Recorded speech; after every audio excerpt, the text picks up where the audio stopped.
So Roch, you've been around for 34 years. You've seen a thing or two, Yes. right? And we're going through some stuff right now. Yeah.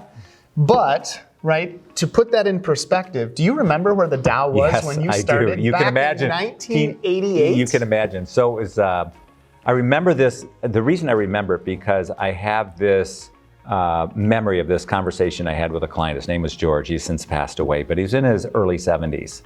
And I met George in talking about some CDs and repositioning some CDs in a way that might be a little bit different. So we were talking about some owning some different companies. Do CDs still even exist? Yeah, they still exist. They still exist. But anyway, I remember him telling me the Dow was at 2,200. The Dow was at 2,200. It's around 30,000 right now. And he said to me, only a fool would invest in the stock market with the Dow this high. Like, it'll never get this high ever again.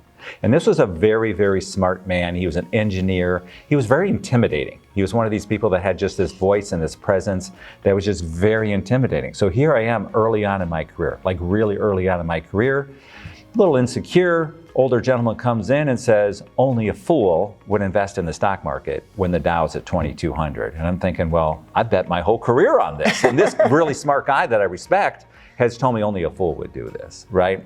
So I've remembered that story, and there's other people. The Dow at 10,000, the Dow at 20,000. Who would invest, with the Dow being this high? Will it continue to go up?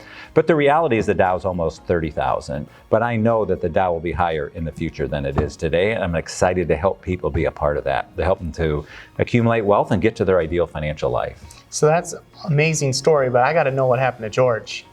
He didn't invest. He didn't invest. He didn't invest. So your younger self, maybe a little intimidated. Yes. Sitting down with someone today who's just like George. Yes. What would you tell him? Oh, I would have the confidence and the clarity. We have a process. We have the recession-resistant portfolios. It would be very easy for me to have a mature man-to-man conversation with George today and not be intimidated that the Dow is too high at 30,000, right? Or the debt of our country is too high, or I don't like who the president is. All that stuff is just, it doesn't even matter, honestly. So the moral of the story is don't listen to George. Don't listen to George. All you Georges out there, I'm sure you're very smart. But this particular George, actually I respected George. He accumulated a lot of wealth. He had a great family, great relationship with his kids.